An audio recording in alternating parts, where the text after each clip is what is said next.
400 শিক্ষা প্রতিষ্ঠান খোলা থাকতে পারে শনিবার।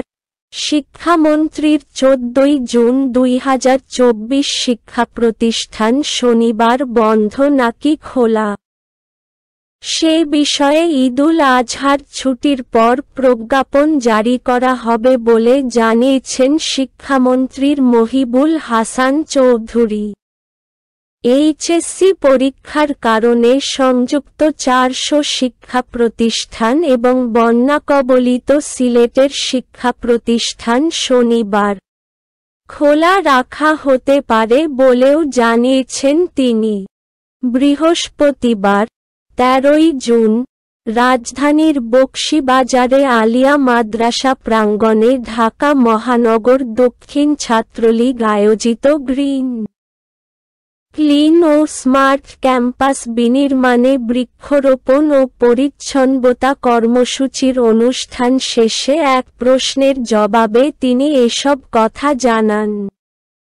মাধ্যমিক শিক্ষা প্রতিষ্ঠানে ঈদ ও গ্রীষ্মকালীন ছুটি বৃহস্পতিবার 13 জুন শুরু হয়ে শেষ হওয়ার কথা 2রা জুলাই।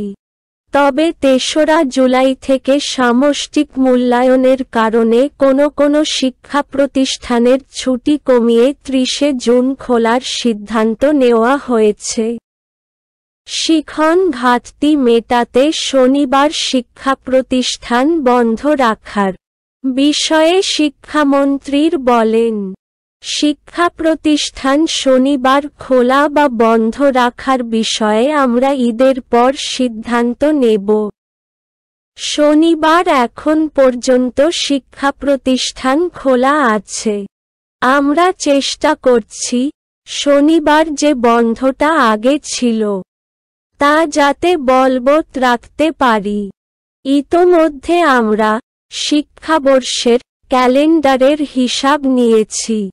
আপনারা জানেন, আমাদের বেশ কিছু শিক্ষা প্রতিষ্ঠান এইচএসসি পরীক্ষার কেন্দ্র হিসেবে নির্বাচিত হয়েছে, 400-র মতো প্রতিষ্ঠান। সেখানে সংযুক্ত প্রতিষ্ঠানগুলো আছে, সেগুলো খোলা রাখতে হতে পারে। শিক্ষামন্ত্রীর বলেন, সিলেট অঞ্চলে বন্যার কারণে যেসব প্রতিষ্ঠান বন্ধ ছিল সেগুলো বিশেষভাবে খোলা রাখার বিধান রেখে দেশের অন্যান্য স্থানে আগের মতো শনিবার বন্ধ যেন বহাল রাখতে পারি, সেটির ওয়ার্কআউট করা হচ্ছে। আমরা ঈদুল আজহার পর শিগগিরই সুনির্দিষ্ট প্রজ্ঞাপনের মাধ্যমে সবাইকে জানাব।